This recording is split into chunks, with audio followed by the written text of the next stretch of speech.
What's up, everybody? Welcome to Stay Woke or Not. We are now in episode 4 of Music Mondays with my fabulous, one of the only, Mick, familiar co-host, here with us right now. How you doing today? Doing good, y'all. It's Mike Familiar, hip-hop artist, producer, gamer nerd, occasionally a natural deluxe user as of a couple of days ago. I was on a hiatus. I call it a dry-atus, but you know. The man was on a dry-atus, and now he's on a hiatus. We very much encourage natural deluxe on the show, maybe in life in general, but mostly natural deluxe here today, tonight. Be sure to tell your friends to get the fuck up in here, please. That would be great. And yeah, natural deluxe. We're super excited, aren't we, Mick? Yes, we are. We are excited. Very excited. Oh my god, I can't handle it. I can't. Okay, guys, are you ready? Are you guys fucking ready? Oh my god. Oh, well, there he is. What's good, Christopher Leone? Y'all can hear me now? Welcome. Mic check. Yeah. That's good. Okay. Tracks. I know that song. I love this one. Thanks. Back up my bullshit. I'm in the gym, just like I'm back on my bullshit. All right. This is the part where you guys need to get liquored up. Yeah. Little orange juice, little whatever's in your pipe, smoke it.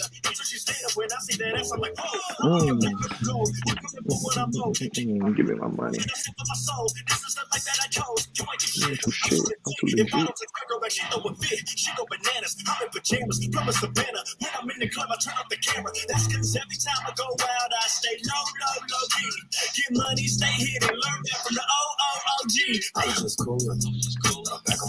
Bullshit. All right. I just gave everybody a teaser, pleaser. Well, everybody, hello, it's Christopher Leone. Welcome to Stay Woke or Not. Hi. How was your day today, Chris? The day was pretty good, pretty productive. Went outside, soaked up some sun, went to the gym, came home, tried to write some verses, didn't work. But I'm gonna try it again. What happened? What happened was? I'm in a major writer's block right now. I don't have anything else to say at the moment, Well, you put up. Now I'm curious because you have been at this for a while. What I want to know is how long, or what is your writing process like? I guess for us. Well, usually I get really sad about something, and then I write it all the way out because I've never been very good at communicating my feelings in a cool, calm, and healthy way. So if I write it, then I can do that. So usually I just get in a bad mood, and then I write about all the things that I'm feeling while I'm in a bad mood. Mick, does that sound relatable? Oh yeah, most definitely. I mean, the thing is, like, it's good to have those emotions, aside from when it's not good to have those emotions. Like real talk, they bring you to some good places, and then there's the other side of the spectrum. If you think about it, it's like, all right, shit's going well right now. Now I don't have anything to write, depending on like where my spirit is and all that shit. So like that's those all the emotions that we can use to like fuel our art is a good thing, especially if we're able to turn it into something, regardless of how it may have felt writing it at the first time anyway. So for sure.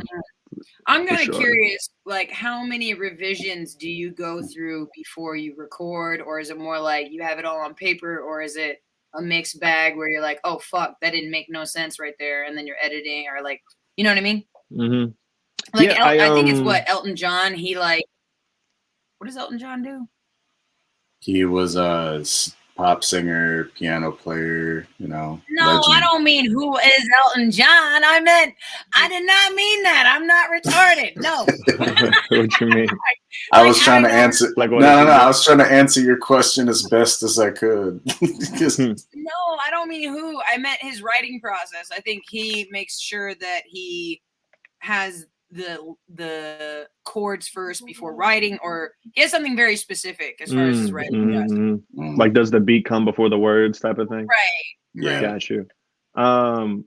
For me, the music always comes first, because that's what like takes me there. I'm always whenever I'm working on beats, I know I don't have anything until I start humming, until I start like, just coming up with like melodies, and then that's how it goes. Usually whatever the chords are, the melody, the main melody, it just puts me in a mood, and then I'm like, okay, that's what this song is about, and then I try to follow that mood with the words. That make a lot of sense. I like the way you think. This is very good stuff.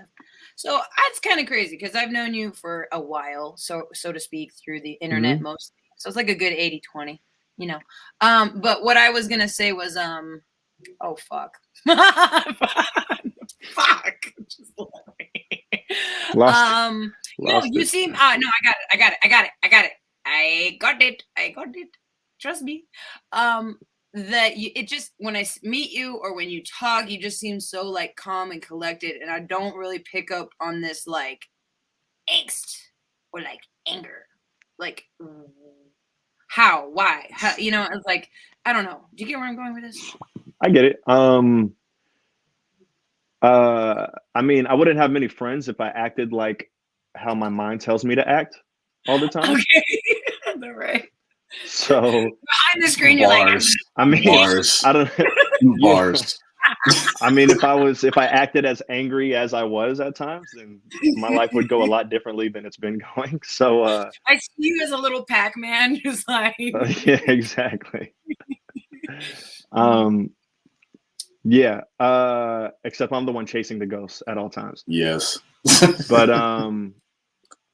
yeah. I mean, are you telling me that I seem so mean whenever I rap, but I'm nice in person? Is that right? That's what I'm getting at. That's what I'm getting at. I'm all like, yo, he's fucking, namaste meditation in person, and then I listen to your shit. I'm like, wow, all right, like, you know what I mean?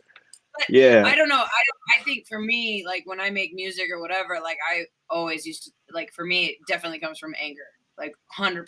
Like if it's the bars, it's definitely someone that pissed me off. And then on paper, I'm like.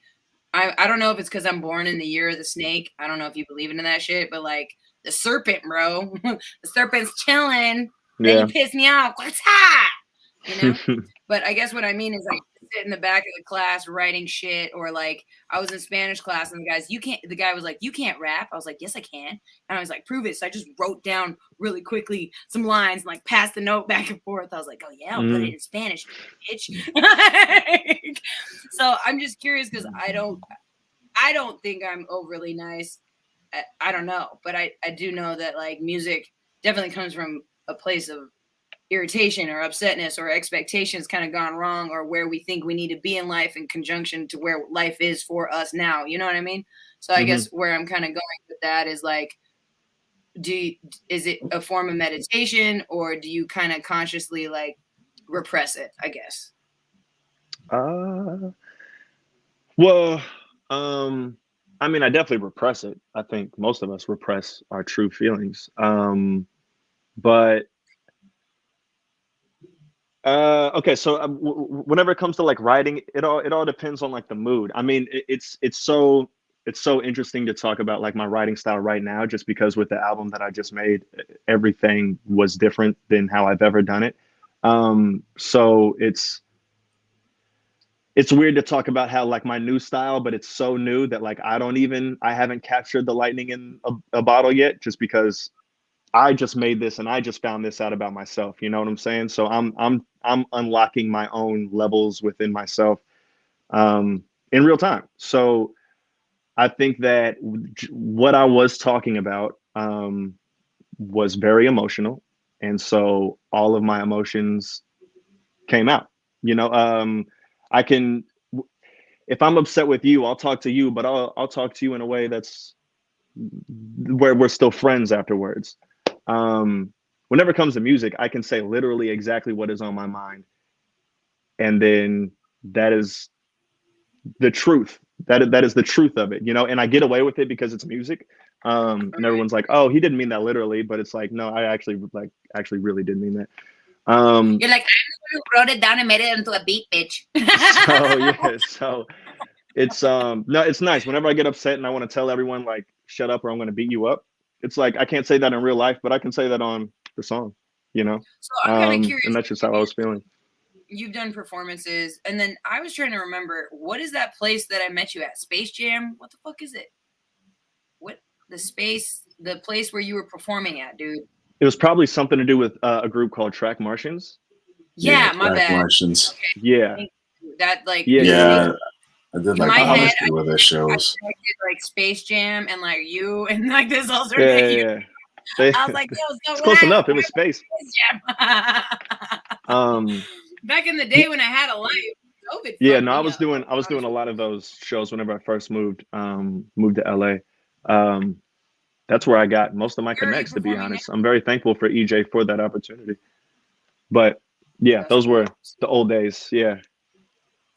I know. I think, dude, I was performing at this like poetry night on Wednesdays, and it's Filipino Americans. So they have the guy who played Rufio? Yeah. Rufio. On Hook? Yeah. Rufio. I actually remember this. I remember the event you're talking about. What am I talking about? The Rufio brother. Was he at a showcase that was happening a while ago? What? You know something I don't know. Well, it was just a different event is all. My bad. You continue. But yeah, what I meant to say was so Rufio's sister, Ariana, runs the Filipino poetry night. And like, dude, just when the pandemic hit and not being able to do that and not being able to connect with other poets and artists, like that fucked me up. That really fucked me up. I feel you. So are you mostly, you like to work with other people, like collaborate a lot with other people? I have a music manager and 2 producers I trust with my shit, 100%. Now Hugh has kind of gone into his, I'm gonna be an EDM artist. And I'm like, motherfucker, you and me could be fucking gold. You're annoying. Like, you know what I mean? But I don't really, and me and Mick, Mick and I are going to come up with some shit. Cause like, I'm very much like grunge, soul, and hip hop. And with the sound, when I freestyle, what I do in a freestyle, I know needs to be music, and it's not. I'm opposite. So it's like, for me, when I freestyle, like my whole emotions come out. I don't even think it's out. And I say shit I didn't even know I had fostered in my emotions. Like ever since I was a little kid, I was like, oh, so that's how I feel about it. Like I'll just sing by myself. I'm like, oh, that's what I think about it. Like, you know. So okay, I see that. Yeah, it's definitely a little different for me. But I actually I ciphered with Coast Contra. That shit got a lot of plays. That was fucking fun, dude. I fucking ciphered the only girl right there, and I was like, yeah, I fucking got you bitches now. Like, yeah. Oh, dude, I love freestyle rapping. I will fuck you up, I promise. I was like, you'll fuck me up for sure, because I can't freestyle. Okay. See, that's so interesting to me. So I gotta build the muscle again. It's been a minute. Ooh, okay.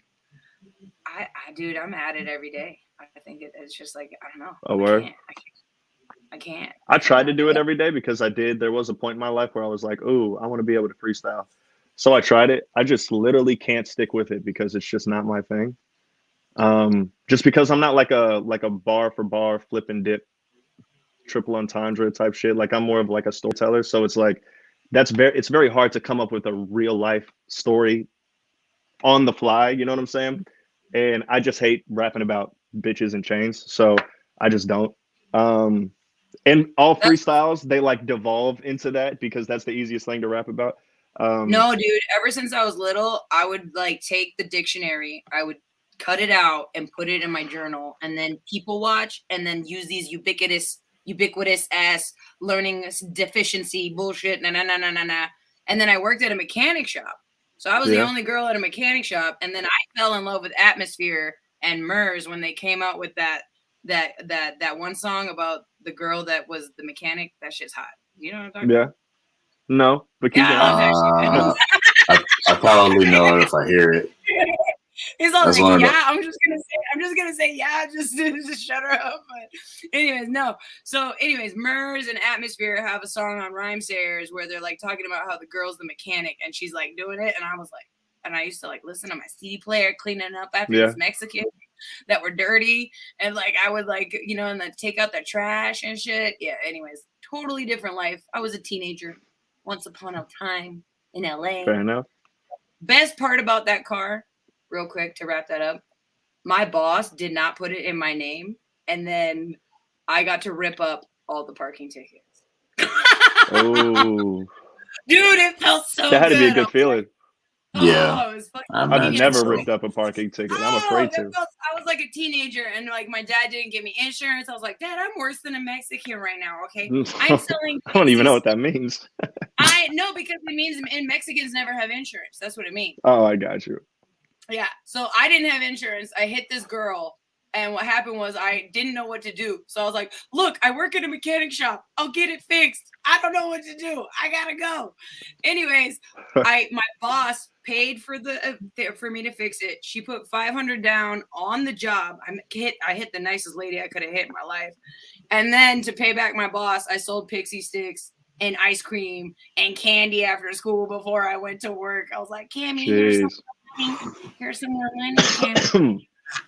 But anyways, the reason I even mentioned that was just because I would use the terminology about cars into my rap. So I'll be like, WD-40, that bad bitch. Like I would just kind of like take these like, and then I would put in turpentine belt or like fucking. So I was like, yeah. Your cuff, I'm gonna fuck you up. Like that's what's up. Hell yeah. Yeah, so that's kind of my backstory. Mick, we need to know your backstory.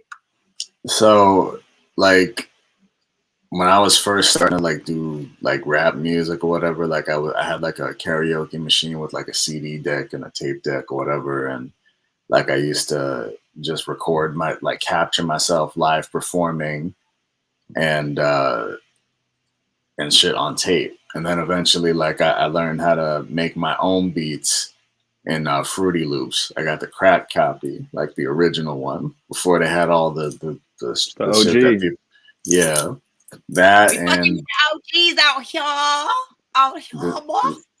Like so like I had to teach myself a lot of that. Like I went to school to learn and stuff like that, but you know, then I did a little bit of like, you know, some bands on the side, and then I was just like, you know, let me just focus on myself and kind of thing.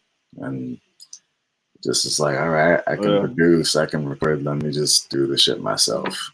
And let's I want to work. ask you guys, I want to ask both of you guys a question, because you both are producers as well as rappers right now. Do you kind of like, are you okay with working with people, or does it take a point where you're like, fuck, I'm working too much with other people to do their shit?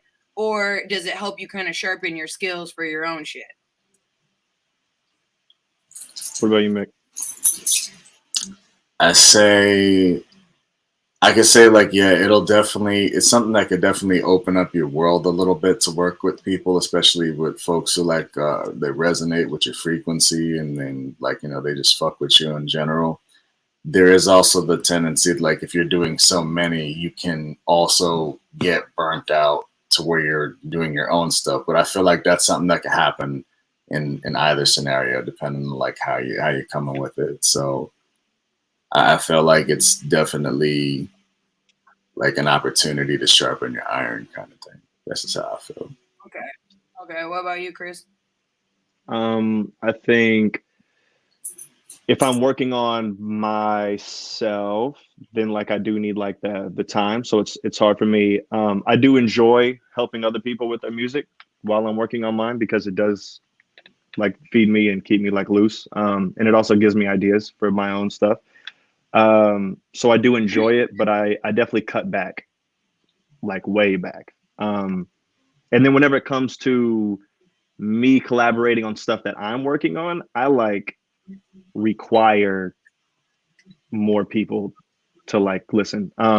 just because I never think that I have it like 100% myself. And that's because of insecurity, but it's also because I don't have it 100% myself. And so, You because hear I'll be that, like, guys? That was honesty. I know that my like 808s can be harder, you know, like even though I got them. So like, I hit up like my homie Infamous Beats, shout out. But yeah, and I'll be like, yo, like make this shit harder. So whenever it comes to my things, I do want more people on them, but I never ask until I've done everything I can, because I don't want anyone like during the process. You know what I'm saying? Because I'm listening to your idea, like you have ideas on the vision that I'm trying to make, and it's like, just let me do my thing and then you do your thing after. You know what I'm saying? I'm very like controlling in that way whenever it comes to my stuff. Like I want to do all my ideas and then I'll give it to you and then help me out. So what was it like working with Ariel with that video you guys did? Oh, well, that was easy enough because it was her song. I was just in like the video.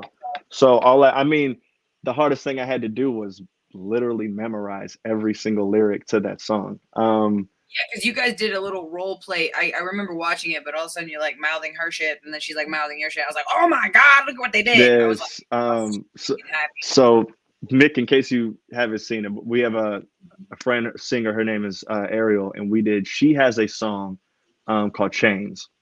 And for the music video, and it's only her, it's only her voice. But for the music video, I was playing her.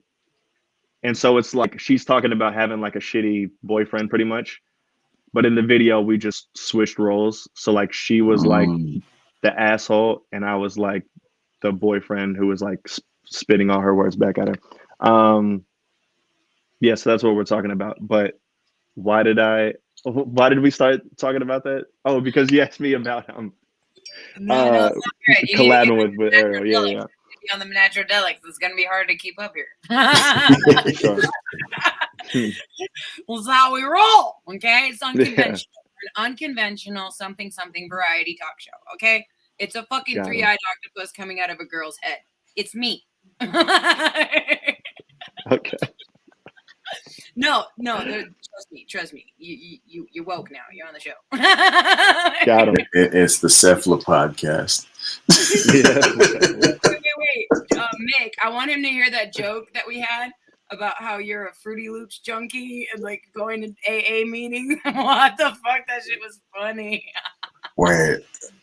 I'm trying to remember how to. You got it.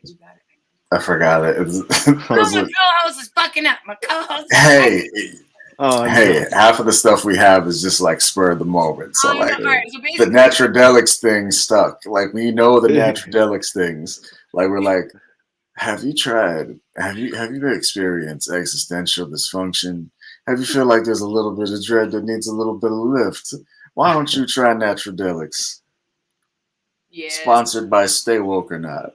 Yes. StayWokeOrNot.com. Are you on Natradelics?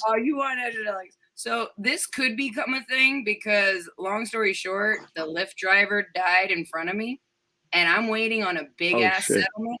Yeah, so long, crazy. Never thought it would be me. I've been driving Lyft and Uber for 5 years. I picked up every cholo, pimp, nurse, fucking little kids, big kids. I picked up the gay guys in New Year's. Fuck the guy. Never mind. Not all gay guys. I love. You're in LA. I can totally believe it. You've seen him. Yeah. No, but he had attitude. This one Uber. I know I shouldn't go into my Uber stories because that's a totally different life right now. But the motherfucker had the nerve. It's New Year's. He walks to the car in his Spanish little accent with his Spanish little behavior. He goes, "Excuse me, but my friends don't like to walk." I was like, oh, your friends don't like to walk. Oh, okay. So then he gets in the car, him and his little essays. Okay, they all Scooby-Doo in. Okay, Scooby-Doo clap. Now we're in the car. You're going to get me canceled before I get famous. Jesus Christ, let's go. What's up? No, listen. So they're in the car, but then the dude decides to just throw the other guy under the bus. And now it's almost going to be like a brawl in the car. And I was just like, yo, you guys gotta go. I left him on the curb. I had to kick him out. They were angry at each other for real. That like No, he the threw other him guy was down like, under he's the. like, how come you don't walk with me when I'm at the party? Huh? He's like, how come you always say him? And I was like, whoa, this Drama. is my great. Oh, I like that quote to your song. Drama, drama. Yeah. It's trauma in the song, but you know, it worked. Man, if I only was that gimmicky to make an album about Uber rides, shit. Full immersive. It's real life. It's real life. I could, huh? It's A gimmicky. full immersive album experience. Don't worry, Chris, Yeah, if I make it from my Uber album, I can't even finish my sentence. I'm done. Make an album from the perspective of an NFT. Oh God! Oh, you did it! No. Oh, shit. Yeah. So, question: who do you draw inspiration from? Mac Miller, Kanye West, Childish Gambino, Kid Cudi, Tyler the Creator, ASAP Rocky, JPEG Mafia. Oh, JPEG, Peggy. He's weird. Okay, all right. Yeah. I'm gonna be honest. I loved Kanye's like album, but I never really cared for him after the first album. Kanye? Yeah. Yeah. I was actually never a huge Kanye fan until My Beautiful Dark Twisted Fantasy. Mm. And then I became the biggest Kanye fan. I think that album is a fucking masterpiece. But yeah, but I love him. And his I hear you, and you totally have Eminem influences. I can hear it. And then there's like kind of these moments where you go super. Is it Jaden Smith? You go super Jaden or something. Probably. Like, yeah. It's very like Jaden meets Eminem. Sometimes I'm like, how did he do that? Like, how did he do that? That's what's up. Well, that's funny. I mean, I pulled from them both as well. Eminem. I definitely grew up listening to Eminem. I wanted to be the babysitter. So he's like, yeah, he's just like established, like him. So, yeah, him like 50 Cent. I even say it in the song Trauma. Like Eminem and 50 Cent were like the first two that I was like really listening to, and like learning, like reciting their raps and shit. And then Nelly, because I was, right by St. Louis. So Nelly taught me a lot too. Nelly taught you what?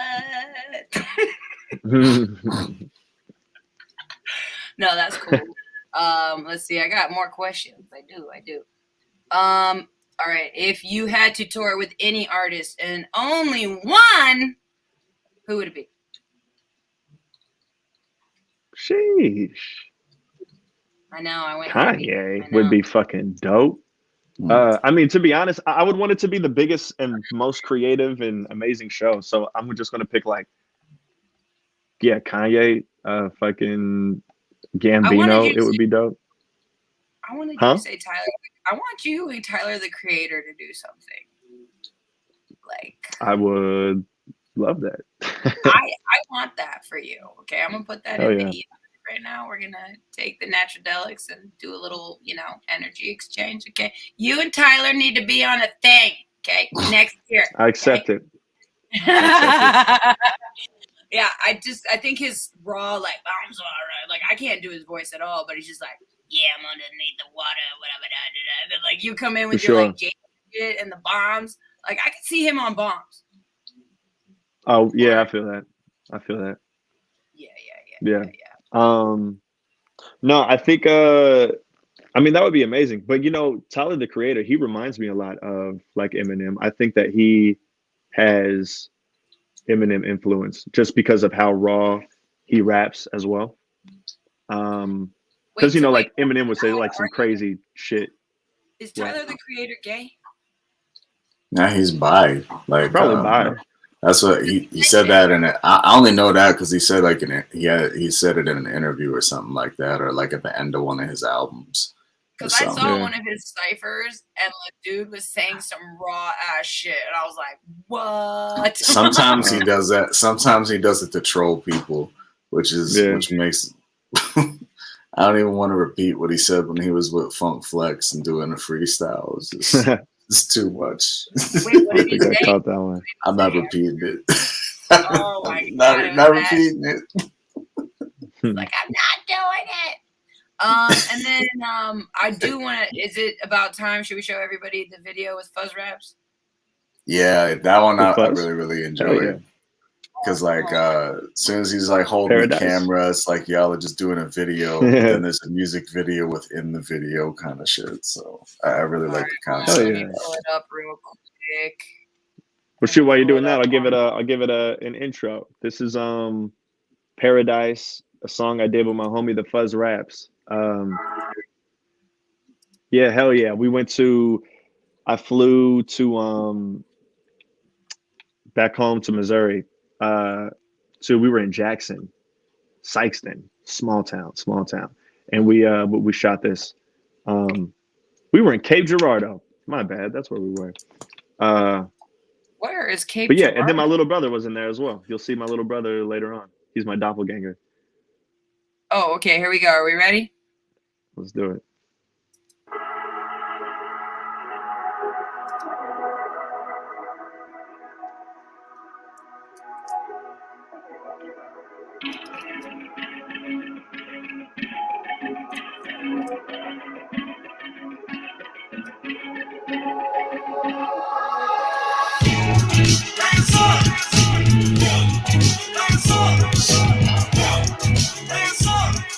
There's an echo.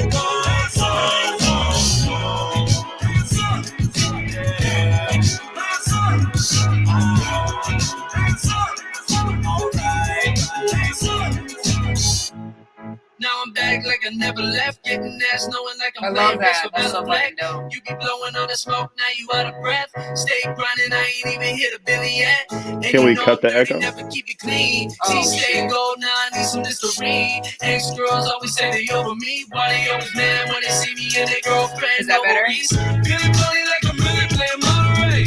Got the cheese, got the sauce like a bolognese.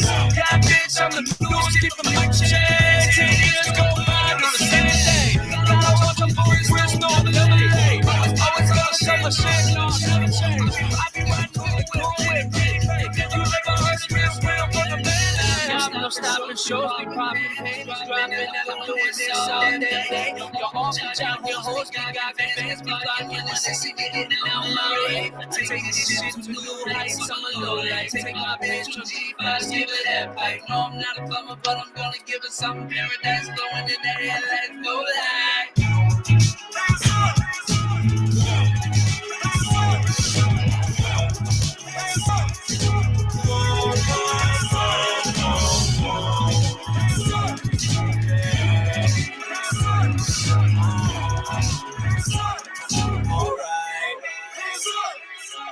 Same shit, new day. I want the money, blue face. Too sweet Kool-Aid.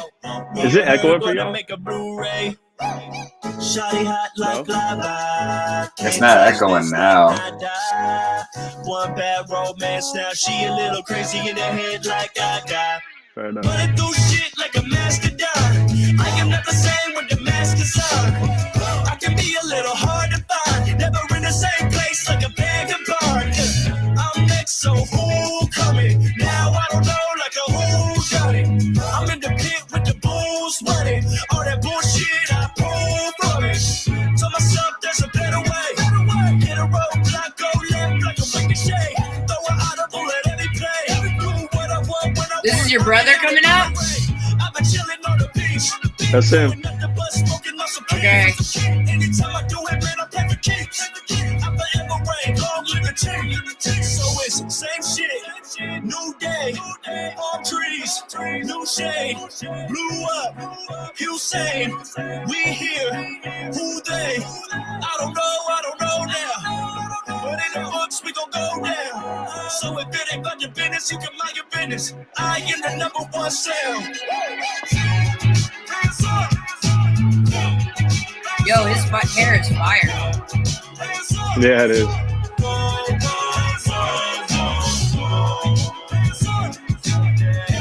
Wait, is that your real ass brother? Yep.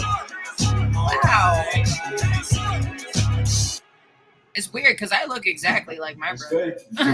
Me and my brother look so alike. It's just nuts. Love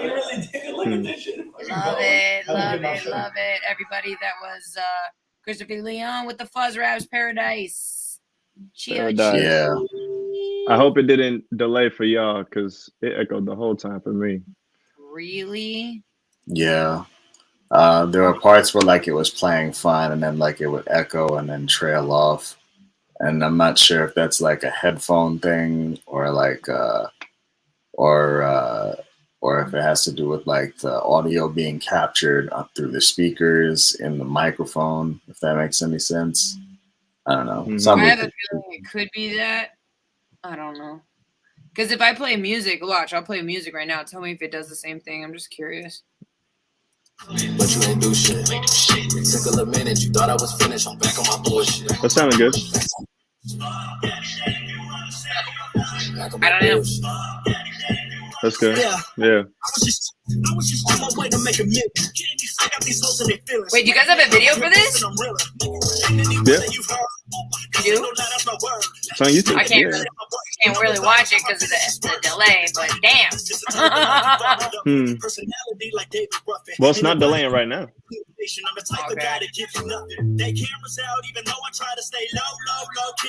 So I want to listen to your song Trauma, man. I listen to it all the time. You cool with that? Hell yeah. Thank you. All I'm right. happy to hear that. All right, here we go. I like this shit. I do. I'm not here to lie. I'm not here to Can I give front. this one?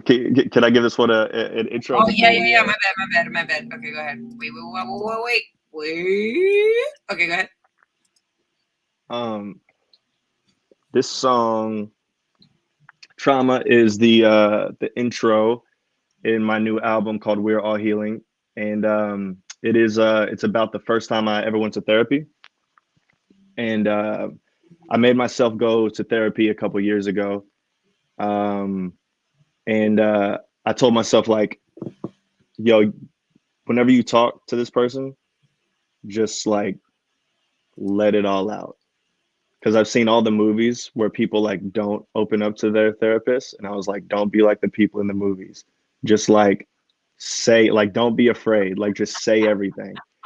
And so, literally, the first time I ever went to therapy, to my therapist, I said just everything that like I was just thinking of at the time, and it was everything that was in this song. So this is like an ode to my first time in therapy. For the lady that had, or man that had to listen to him, he made a song about you. I hope you're all excited as much as I am. All right. The song is called Trauma on my album, We're All Healing. Hold on, I got this, guys. The song is called Trauma. All right. Here we go. Okay, I got it loud. Hold on. There we go.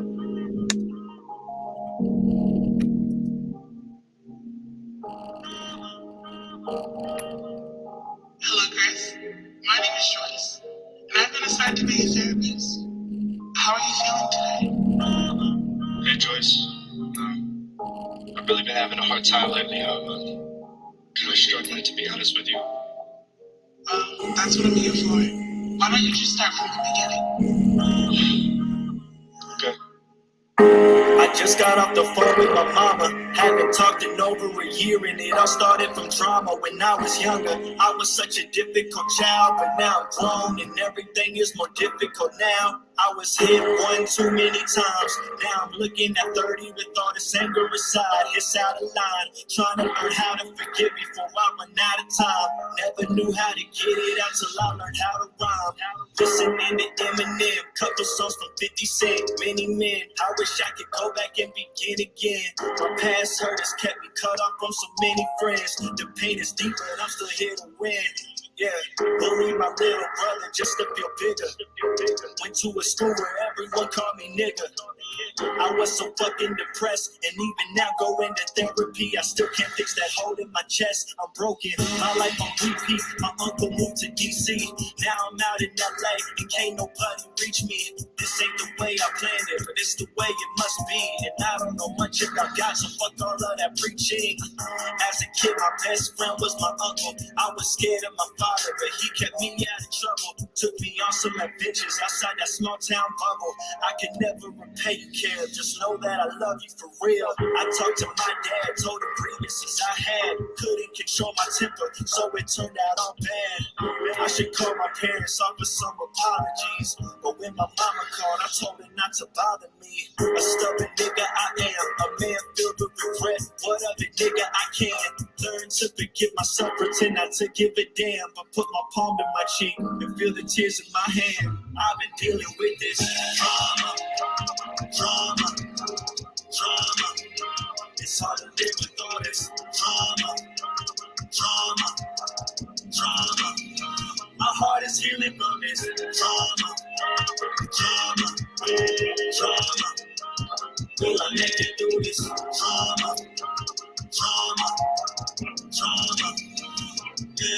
Yeah.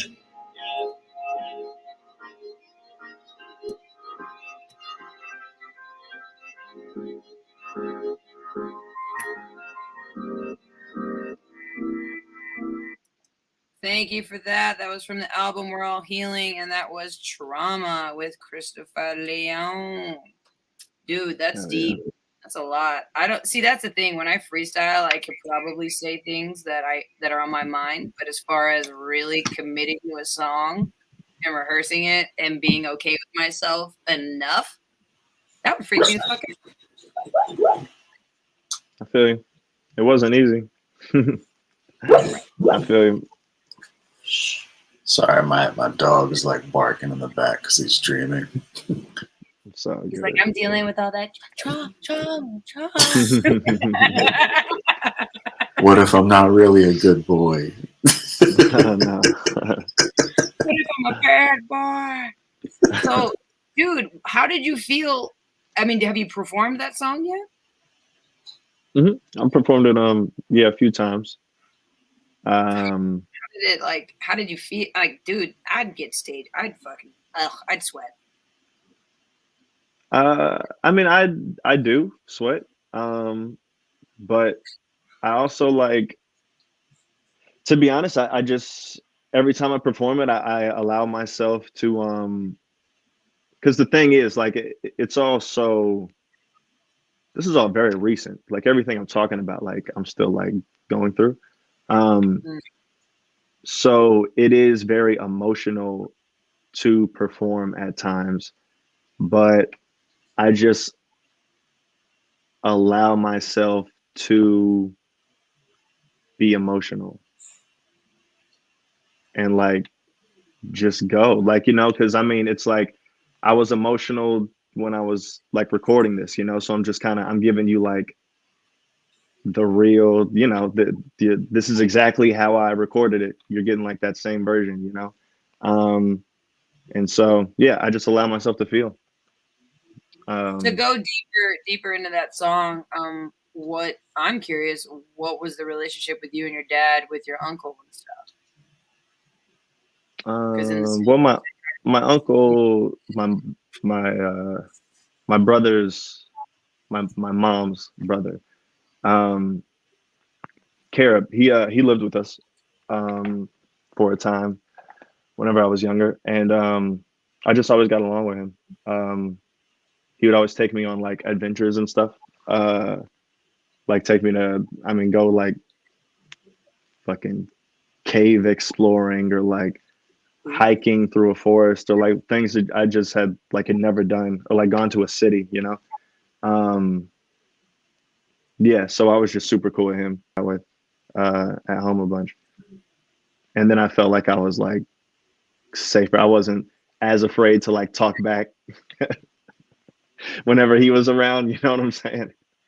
So okay, so you respect and admiration for him is what I'm taking, right? For sure. Yeah. I looked up to him.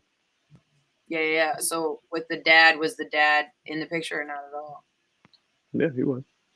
Oh, okay. Yeah, I don't want yeah. to step on toes with that shit, but yeah, no, I get I get the Yeah. No, whenever I talk about it, I just talk about I was like sometimes punished a little more than I needed to be. You know what I'm saying? And so yeah, and so like that was just there were times where like I was just like just afraid of my dad. Okay. And that was that, you know. Yeah. I'll be So honest. just so like imagine where like all the internal like emotion and like anger is kept, you know, like living, you know, like growing up in that like type of, you know, situation. Yeah. So it just came out in my adulthood more. I just think about my relationship with my own dad, and I guess I don't know, and I think about it's funny because after my grandma died 2 years ago, he's completely changed. But the man I had as a father before he turned 50, he was a nutcase. And I think about he is the inspiration for my music. You know, my brother's schizophrenia is an inspiration for my music. I would say my brother is probably my biggest inspiration because when it's just me and my brother in the car listening to music and I rap to him, I do the best shit. I don't know what it is, but I'm like, yo, Blake, did you hear that? I'm gonna fucking you know? So it's just like when it's me and my brother and it's in the car and it's just us, I'm like, this is it. You know what I mean? And you know, I think, you know, that we talk about the reason I even made Stay Woke or Not was to talk about bipolar and schizophrenia on Woke Wellness Wednesdays. So that's why I did this. But I do have a song that I want to do called Mine Only, and that's about my brother. And I want to get really fit, look like Tomb Raider, go to Guatemala, go on top of the volcano. I did location scouting last year. Let's just put it that way. I wasn't just vacationing. I was like, yo, where am I going to film this video? Like this video. And I've been more on the actor director side. And then music I've always had in my head, but I mean, in a beautiful world, I'm fucking touring music and people screaming my name. You know what I mean? But like, I don't know. I do too much. That's my issue. I love too much. I'm just like, but the art.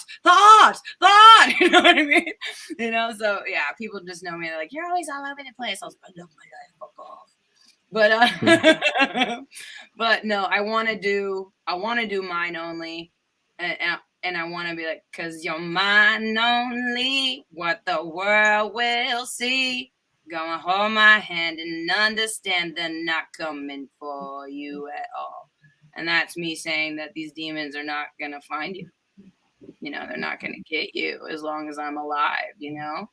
And it's just a crazy life I've had with my brother. Just fucking nuts.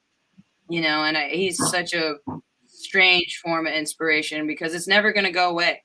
It's never going to go anywhere. It's always going to be in my life. When my mom and dad disappear, it's on me. And I got to deal with Blake and whatever Blake does. You know, so he is my inspiration for a lot of probably I haven't finished that song. So like listening to Trauma. What's up, Accidental Poet? How you doing tonight? So glad you're here. Hello. Oh, you decided to pop in now, darling. Oh, we have another lady here. I'm good with times and details. Yes. So we are catching. You caught us in a moment we were just listening to Christopher Leone's Trauma and how he was very vulnerable in that song and how, you know, just vulnerability in music or from music. And then it kind of tapped on, you know, fatherhood or whatever. And I guess to wrap up my point, which was trauma is both the worst and the best thing for art, right? You're Most like, definitely. fuck, how do I get through this shit? Fuck you for putting me through this hell. How hilarious. Funny, right? You know, and then you put it on paper and you're like, oh my God, but look at what I made out of this trauma.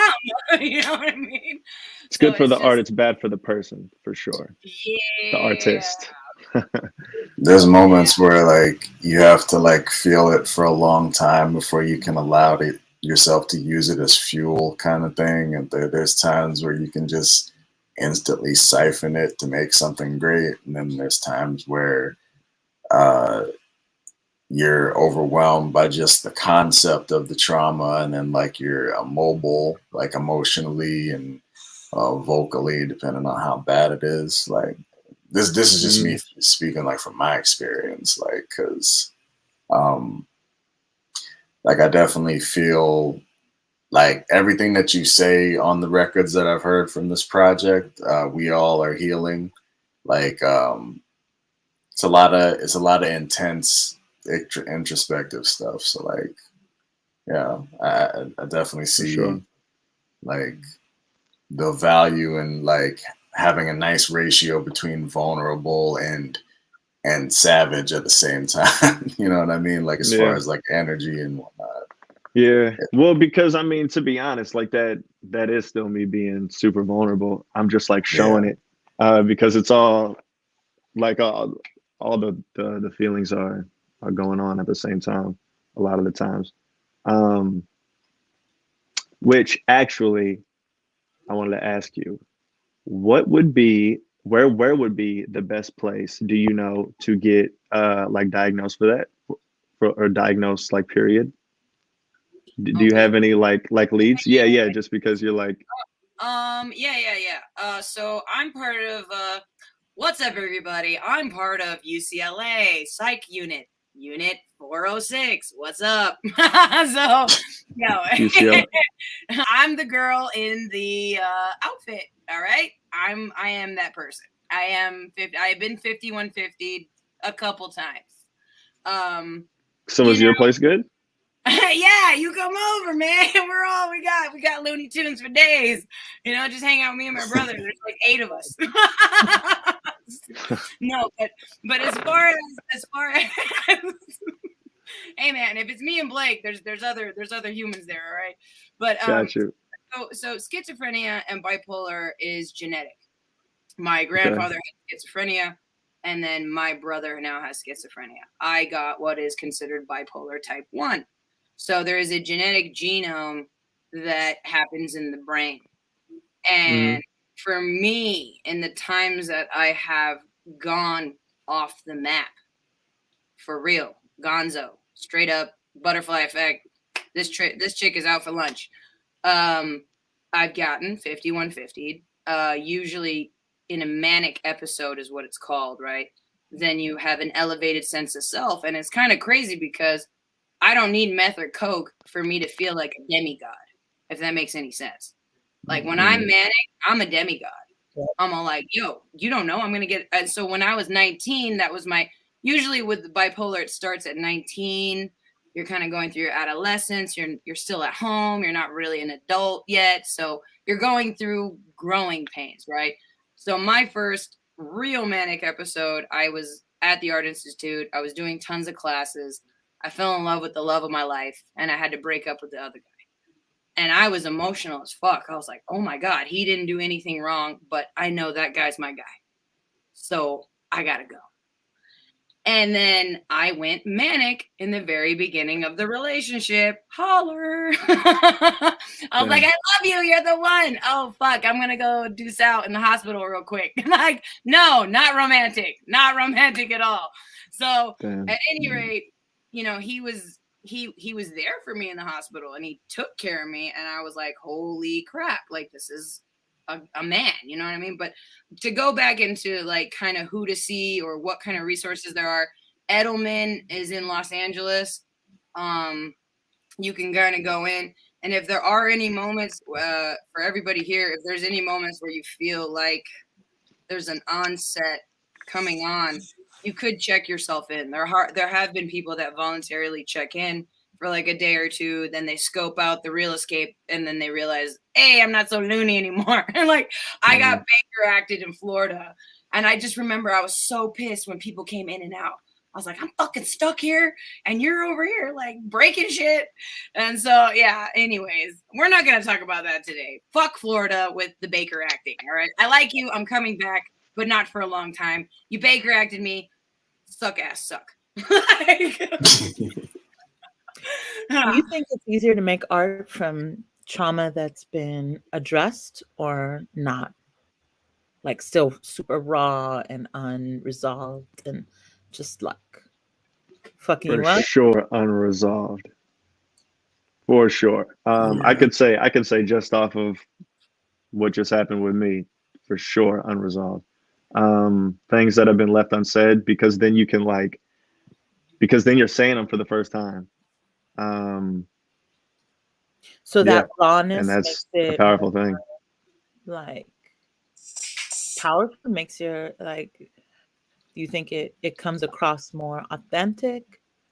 Because I'm thinking about that now because I'm trying to do a lot of writing and reach back into things that were never addressed and then trauma that was addressed. Yeah. Well, I'm just saying that it was like very easy, even though it wasn't easy, it was very easy for me to write this because I was going through all of these things. Like these were things that are like still like present on my mind, you know? So they're just things that like I obsess about.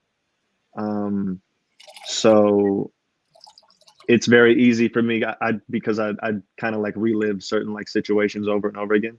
So it's very easy for me to like describe them because I know all the details because I've seen it like 1,000 times. So for me, thinking about those things, like those are like regretful memories, but like once it's like all squashed and everything's forgiven, they like fade away. So for me personally, I can go from memory very well for something that like hasn't been resolved yet. But I would assume it's different for other artists as well.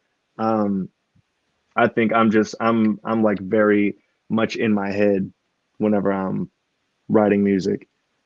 So I think it may, that's just how it is for me.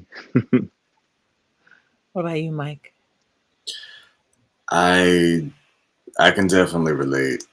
Like some of the best stuff I've written in like an overcharged, overactive, over analytical state. Like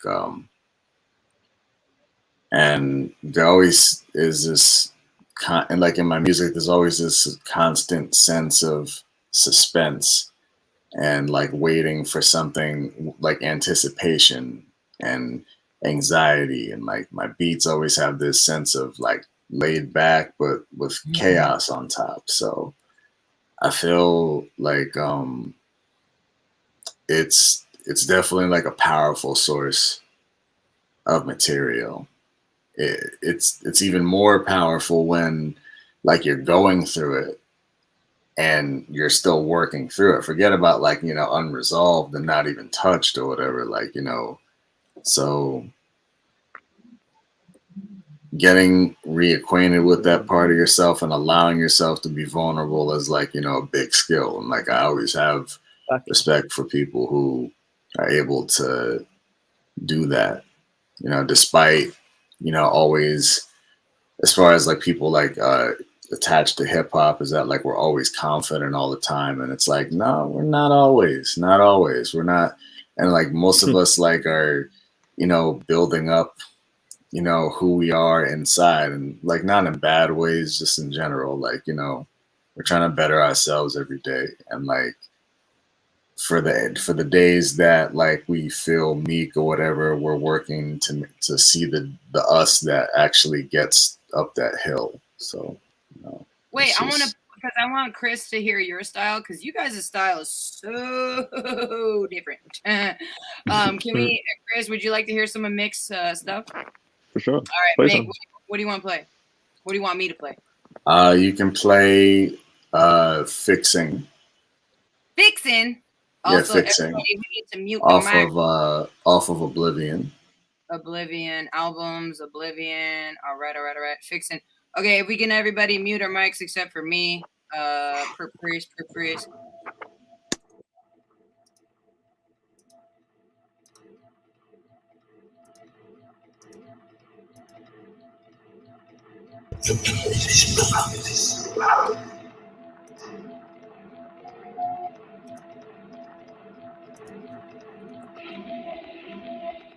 Gather around and can pass for a moment. I'll be standing around and just amass more opponents. Should we bask in the wrath of the ocean? Get a mask, get a laugh, yo, what's the task of a rodent? A head swollen, getting captured right after being noticed. As the chapter is past, I just snapped at this posing. Held captive to captives and motives. Well over that passion and had you a motive.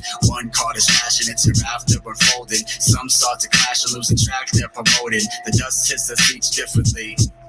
With substance of instant release hits instantly. 6 seasons simply and sickly for simile. Get striptease, fingertips reason like if even. On this feed to this beat like dopeness. So we speaking genius forever escaping as we keep reaching. For whatever duration if there's indeed meaning. But what are thine inclinations to receive seeming? Steaming over what ellipses should be streaming. I should keep eating or just keep seeking. As ecstasies to keep peaking. I mean respectfully we've been critiquing. Every ghost gonna shake till they find the machine. Till they boot up at the station or decide to be seen. Every letter chimes or resides in their dreams. Set into the shrines that describe what they mean. The benefits defined by the time that they scream. The deed of any use by the mind of a being. We just appetites wet and dried by agreeing. Just getting bites that prescribe while receiving. Wow, why they find the replacement as you leaving? Or they try that one inclination you've been fleeing. For a time for the flash, keep it beating. Always following the leading, follow up for treatment, like they was throttle when it's decent. Up in a bottle, getting caught up in a deep end, like Solomon scheming, tolerant the scheming. My idols just idle, just hollering and weeping. A wrinkled collar with the creasing. My idols just idols, I'm hollering. Want a lifestyle, a competition, an arms race just to charge your conviction. Pick a start date just to start the ignition. For abuse to follow, it needs victims. Am I lucky just for keeping your attention? Or am I gunning for just runnings of dimension? Taking up space, shaking up things. Waking up face with the facts that we're fixing. With the facts that we're fixing. With the facts that we're fixing. That's what's up, whatever. Everybody. You got fucking bars, dude. We're going hard Bars here for days. on Music Jesus. Mondays. Okay. Coming straight from the face mask.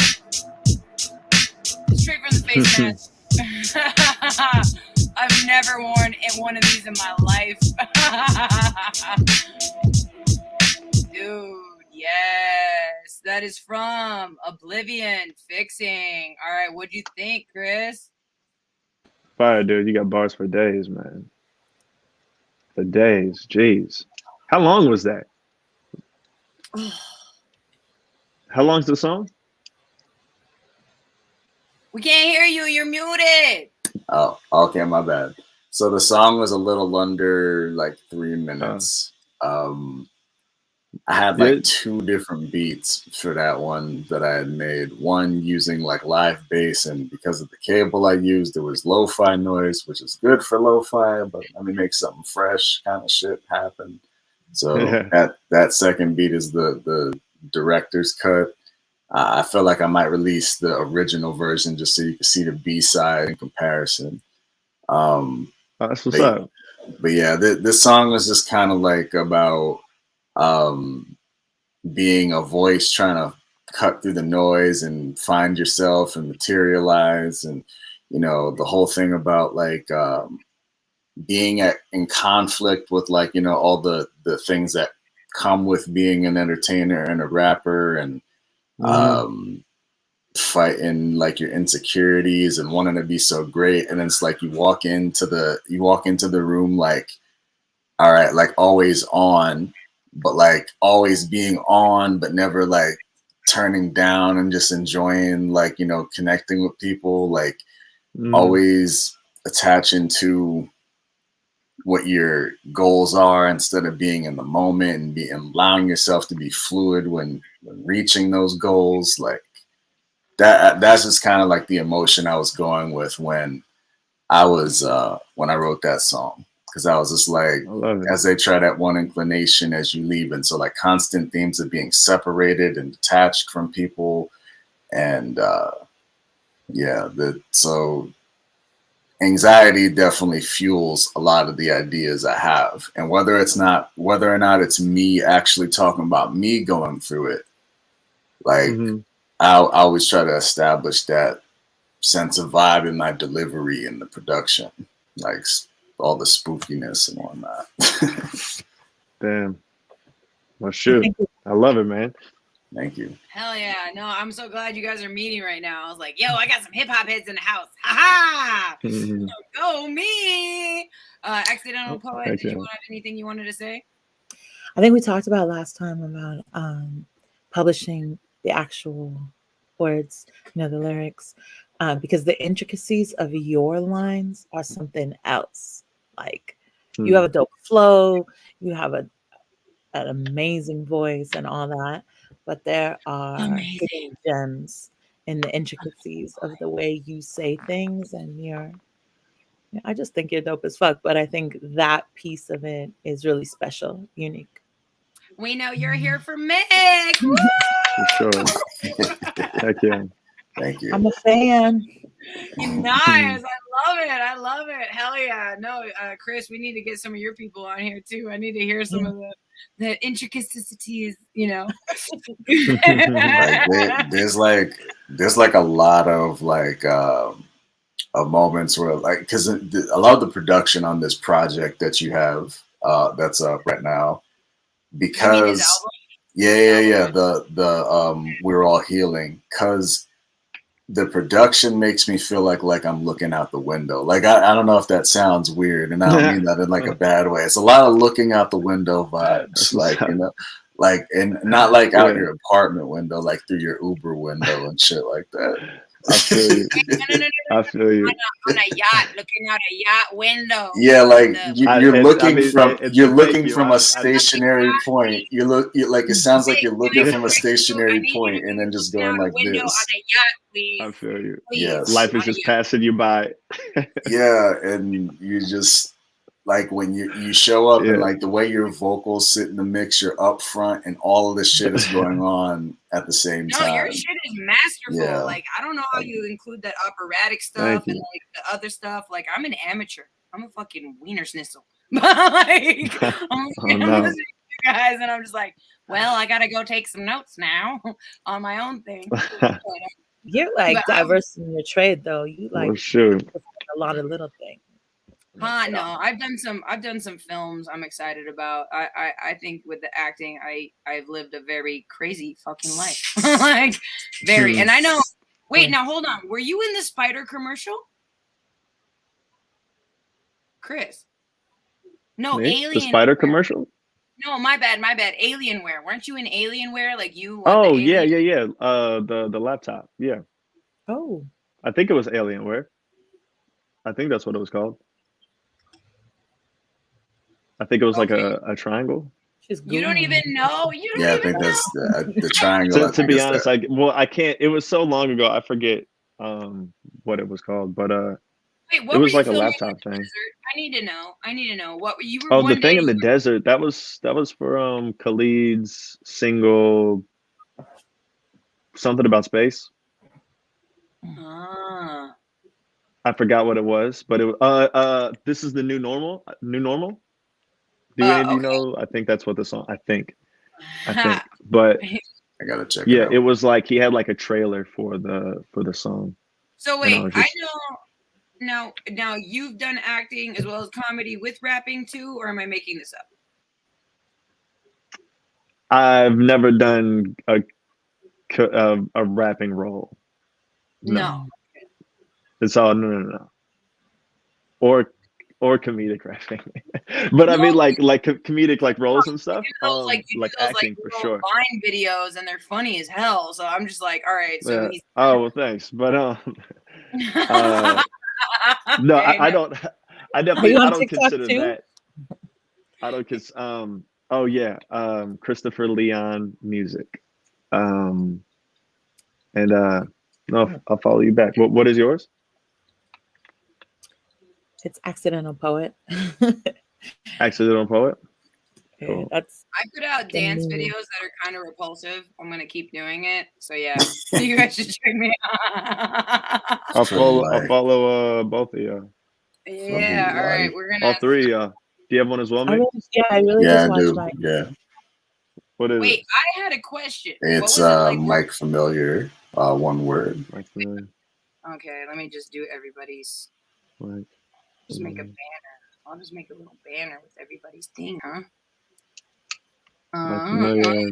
a new channel for me. I'm trying to do What all is the yours, stuff Daria? on IG, on Twitter, and on TikTok now. Yeah.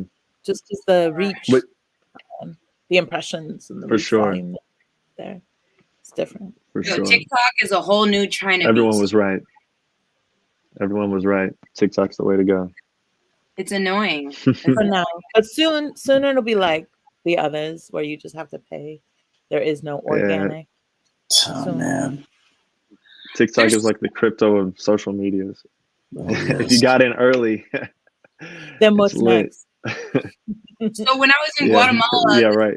this dude was literally just I don't know, talking about what it was like being gay in traveling, and his following on TikTok was ridiculous, and he was making money from his TikTok in Guatemala, and that was his only form of income. I was like, how are you Damn. making money right now? And he's like, oh, you know, and I like looked at his thing. I'm like, holy moly. Like, I know. Yeah. I'm Wait, jealous. I'm trying to get that. I had two last questions. What was it like working with the Fuzz Raps? Well, for Paradise, it wasn't as fun because he's in Missouri, and this was made during quarantine. So we were just like sending it back and forth. So I mean, it was cool. Like, it's, you know, great to work with him, but it's better to work with him like in person because it's fun. But this way, like, it's just, you know, we were separated for that one. Yeah, and so yeah, I would say, but usually it's amazing. We're good friends. I got off the phone with him today. So he's just yeah, it's just fun. Nice. And then people don't know, but this dude does MMA stuff. He's just like cutting the bag with his hands, like Master Shredder and shit. I just hit a punching bag. That's it. Master Shredder. My name is Donatello. Still my knuckles to your face, bro. Knuckles to the face. How has MMA played into your? Oh wait, I wrote this down. How has your MMA played into how you work on music, or like, yeah? It's very funny you say that. Because I'm working on something. So, Bill. to be honest, I can't spoil that one because I'm actually trying to like figure that out myself. But that is a very good question, and that is literally something I am working on as we speak. So are we gonna see more like boxing videos? Like, do you need me as a dummy? I've been in boxing videos. I've been that guy. Oh, word. I see. Like, yeah, in one of these videos, I was the girl behind the ring or whatever. And then actually, I auditioned for WoW, Women of Wrestling. Tore my back. Oh, I did. Oh, nice. Yeah, so Women of Wrestling, I auditioned. I made it to round 2 or 3. But in my opinion, they should have just had me be the announcer. I would have been a bomb-ass announcer for fucking women on stage killing each other. Like, what? Are you kidding me? You guys are stupid. That's why you failed. Wow. That's why you failed. Okay? You did not. My homie Faith made the team. Did you ever watch it? I watched Monique. So I helped Monique. She had a slip disc. She's super hot. Girl, do not, honest to God, have fun with her, whatever. Anyways, we had a life. It was called the Mo. It was called the Mo and D show, and it was gonna be like hot chicks, punk rock, red carpet. But the chick is crazy and turned into the crazy demon LA chick. Whatever, doesn't matter. Anyway, I digress. Every LA I saw chick. Yo, dude, it is very real. Okay. It is real. I've lived here for a long time. I know what I'm talking about. I swear to God. Like, my brother left because of LA chicks. He's like, I don't get it. Can't get it. He's in Texas. You guys want a good guy? He's related to me. Anyway, so I'm a fucking idiot. But no, WoW was super cool, super fun time. I ran the ring. I had to learn how to fall back. So you gotta go like that. You gotta do the push, and then you gotta run the ring. So I had fucking hip increases from the rope on my ass, like running the ring. I was like, oh my God. And then that day I did not leave the couch. It was me and the couch. We ain't not leaving. We ain't doing nothing but my neck, my back. I totally have so much respect for anybody in the MMA world. That shit's just gnarly. Doing like brief time with like Brazilian jiu-jitsu when I was like curious about it. Like the first thing that they teach you is how to fall and to break your fall in a way that doesn't just like make you feel like you're an octopus coming from space into the Earth's atmosphere kind of shit. Like, you know, they like, I remember the first time I did it, I was just like nervous. So I was just like, oh, what if I don't put my hand right? You know, and like, like when you're doing wrestling, like it's not just being able to handle being thrown around. It's how to move your body and sell it that like the strike was made, that like, you know, you got hit. So it's a combination of pain and acting. Like it's ridiculous. Like no, they taught us how to do it. They taught us how to do the wrist grab, like, and twist it. They taught us how to do like the kind of turnover, I guess. And then they taught us how to do I remember a little bit. It just kind of hit me. Yeah. I bet the cardio has to be intense. I would assume cardio, acting, obviously aerobics. Like, yeah. Jeez. Yeah, I didn't make it as far as I wanted, but honest to God, I wish I was in better shape to do any of that because it would have been fun. It would have been nuts. Would have been nuts. This is one hip hop artist I follow, Octane. I did a couple of songs with him this year. He's a talented artist and producer, but he also wrestles on the side, which I think is just like pretty awesome. Like this, he's definitely one that like we should like have on the show one of these days. But yeah, he's an MC. And he's like Bruce Wayne about his shit, like when he's on his social media life and whatnot. And then like when he's a rapper, he's like, you know, got like Q-Tip vibes, if that makes any sense. So it's like, you know, sure. Bruce Wayne Q-Tip friend, bring him on.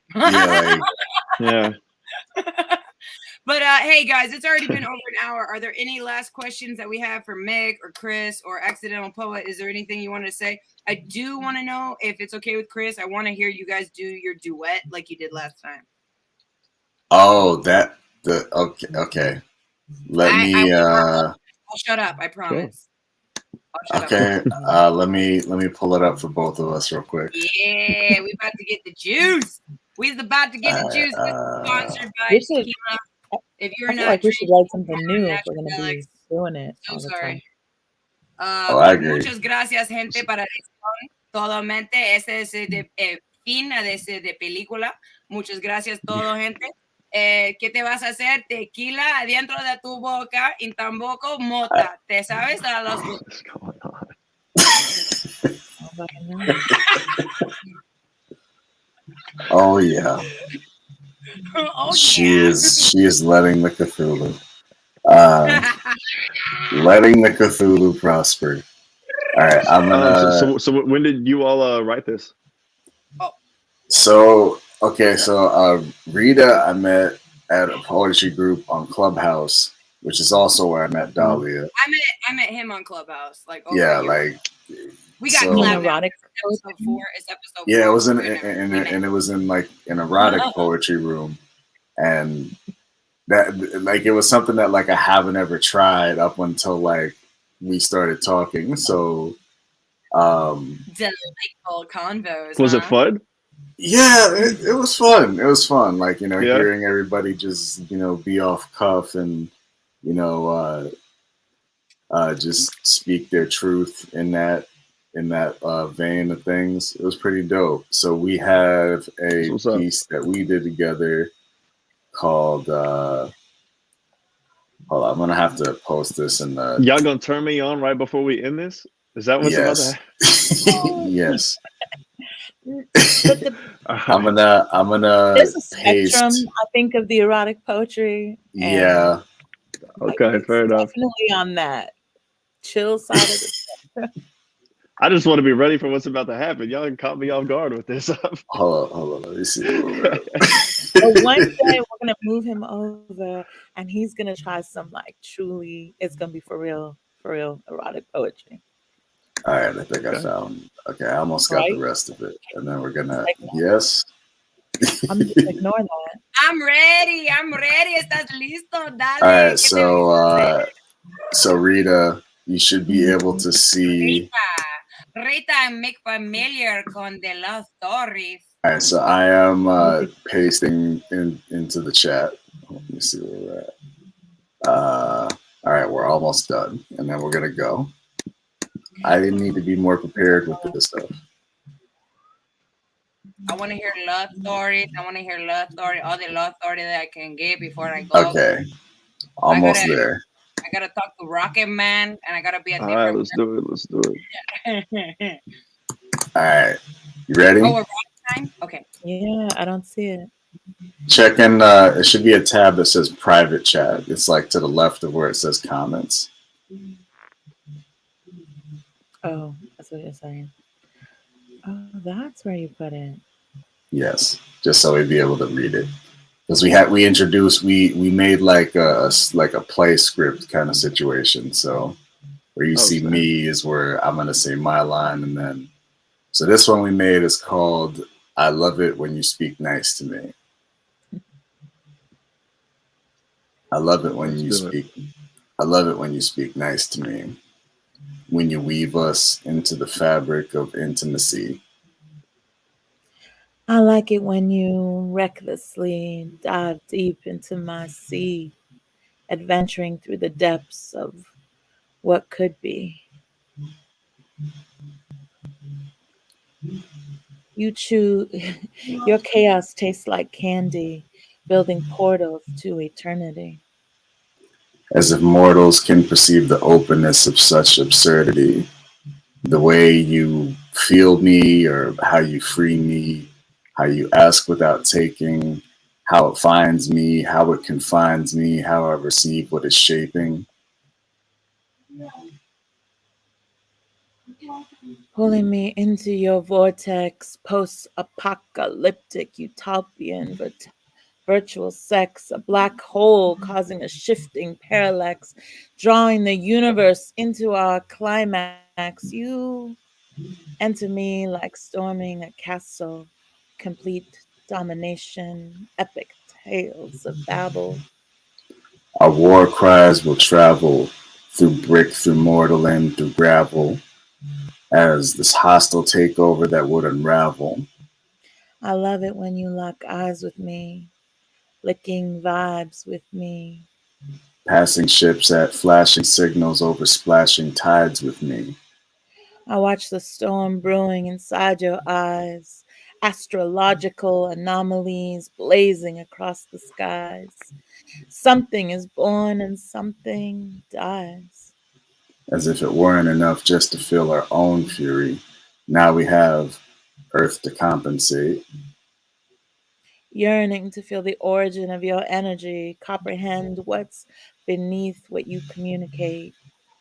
You speak nice to me. You speak lovely. You speak nice to me, and I like it. And I like that you like it.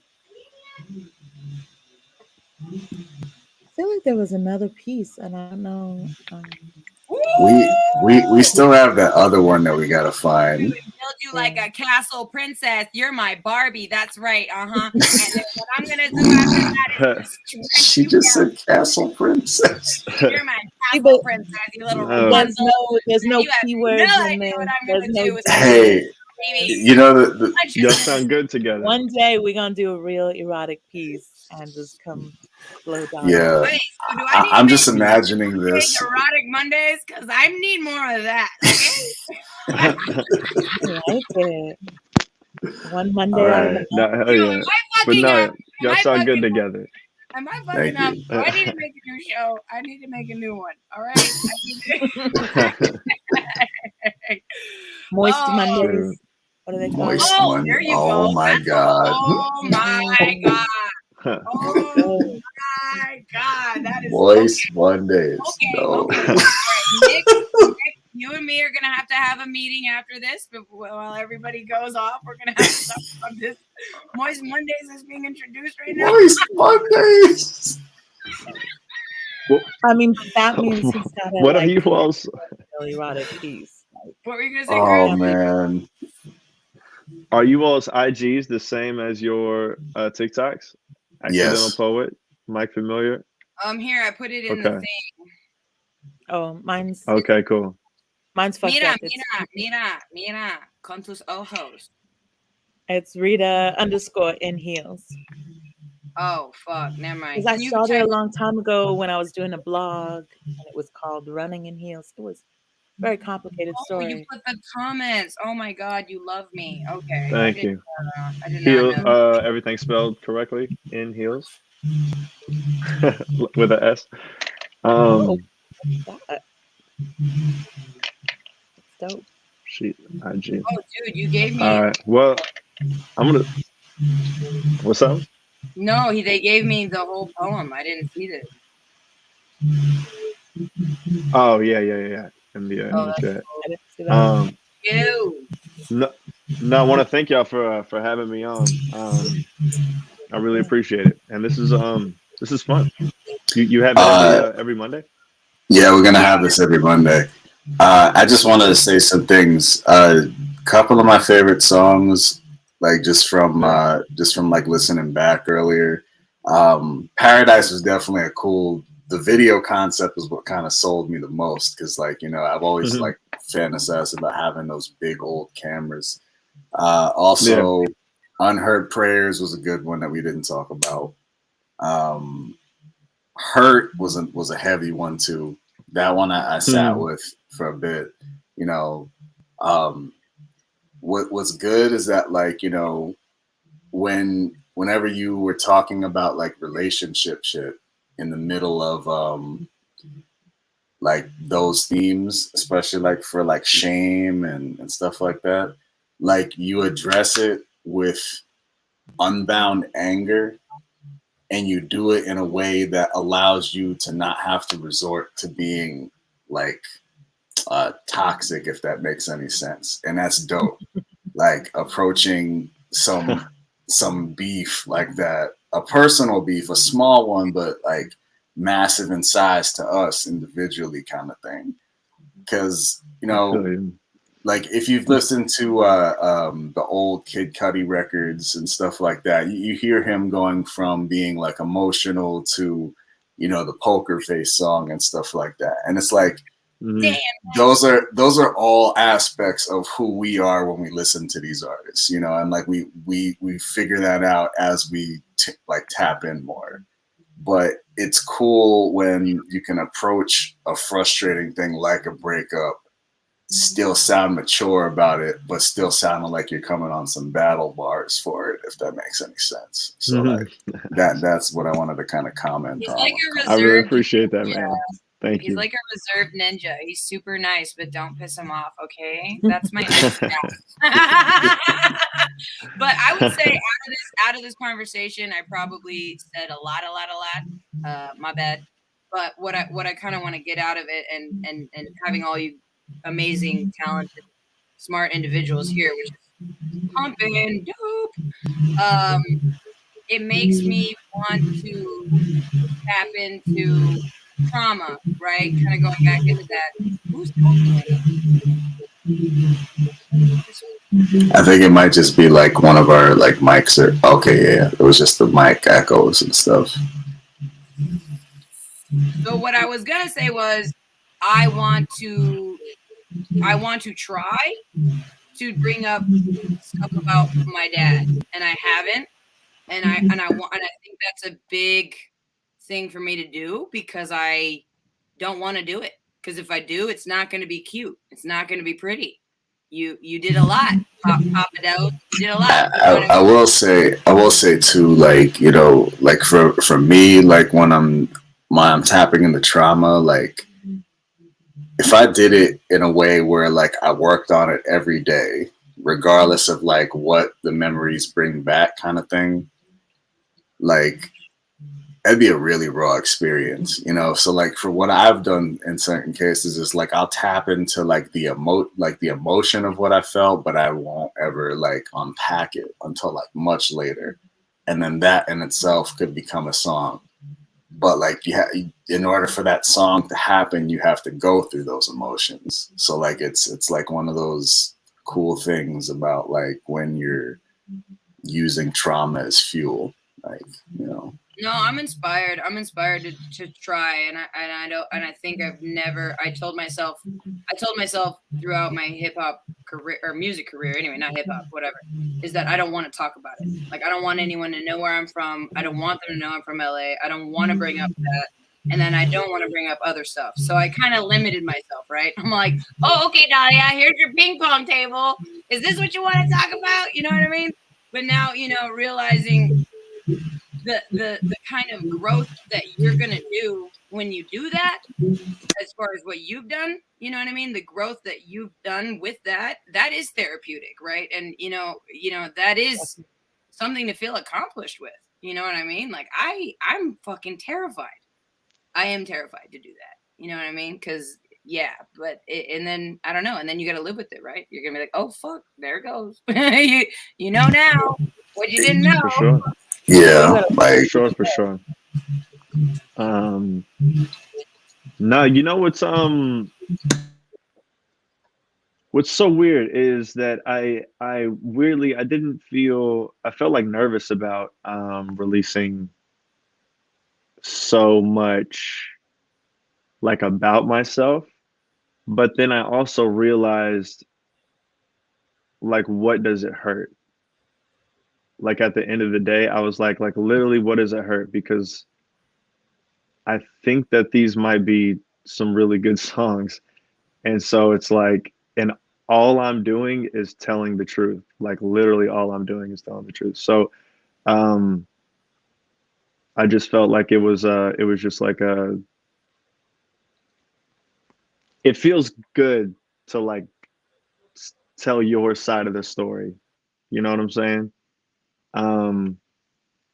So I think you'll find it that you feel scared, but then you'll also be like, this is scared because I've never done this before, but it'll feel good whenever you do it.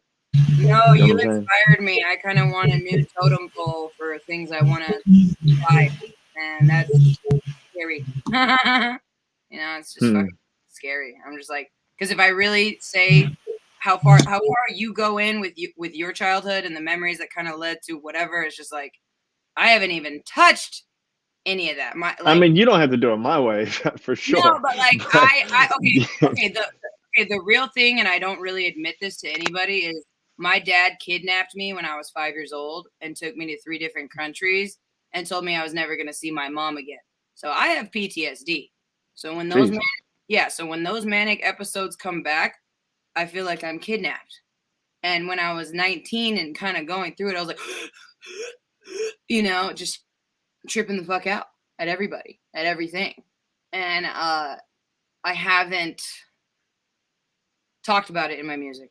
I don't want to mention kidnapping. I don't want to relive those memories. I don't want to do it. But like seeing how open you are about it and thing, it's inspiring and it's freaky. You know what I mean? Because I haven't. I will say, just because of the fact that you said you don't want to do it, I would say don't do it. No, but I want Like to. That is my story, and I know. oh, And like, I see. Okay. shitty, Okay. right? That is my story, right? I haven't told anybody yet. I Yeah. kept it at bay. And if I wanted to hit the music scene the way I can, I would go Native American with it. I'd go tribal as fuck, and I would go very like, you know, Eminem with it. Because like, it's funny. My mom's name is Deborah. And so Eminem's mom is Deborah. My mom is from Detroit. Eminem's mom's from Detroit. So I was just like, oh, all right. I gotta go. That guy gets it. Like, you know, and my mom's a lawyer. So that's crazy. So like my mom used to bring laundry baskets against the judge and shit like that. And you know, one day maybe my dad threatened to kill my mom. The next day I'm in an Escalade. I'm fucking know. And that's the truth. That was my upbringing. You know, dad would come around. We'd have a lot of fun. Then you're gone again. And that's, I don't know. So I do want to see. I'm curious as to what would happen if I actually did. Yeah, tapping into anything that's personal is kind of like it's an exercise. It's like when you're starting to exercise after not exercising for so long, and you just have to allow yourself to just deal with it as it comes, because you can't just do it all at once, you know. And it's scary because like on one hand I'm like I don't want to, on the next hand I'm like that's got to be liberating. Like, so I'm just like that has to be like, you know, dude, when you get off stage, how do you feel when you get off stage? You know what I mean? I mean, usually good. I mean, I performed it 3 times, and usually I'm just like a mess at some point. Like I at some point, one of the songs will like trigger me, but afterwards I feel like good, like relief. Yeah. And I mean, and I feel good because it's like a show, and I feel like, you know, it went well, you know, even if, you know, I'm going through it. That's what they love to see, you know. So yeah, it's great, to be honest. It's a great feeling in all aspects. But I would say that because I do hear this a lot from people who do, from like other artists. A lot of other artists tell me that, you know, that they want to be like this vulnerable, you know, be able to like go to this level with their emotions. And I would say that I try to let everyone know that it's like, it's one of those things where like you just have to be comfortable with that. So don't try to rush yourself. Don't try to like rush yourself to like do it like just because like you heard it, you know. Like, you know, you can work yourself into it, but also don't shy away from it. Like, do give it a chance, because it does feel good as an artist to be able to say like what you truly feel to, you know, people. No, I've been pushing it off, and I don't want to talk about. All right, not that I don't want to talk about it. I don't want it to be a focal point, if that makes any sense. It's not that I don't want to mention it. I don't want it to be like, oh, did you check out that? You know what I mean? Like, I don't know. But then maybe I'm overthinking it. I don't know. Like, I'm just like, yeah, I could. You also don't have to make a song about it, because you're talking about it on this right here. I mean, this is. No, I know. This is you know.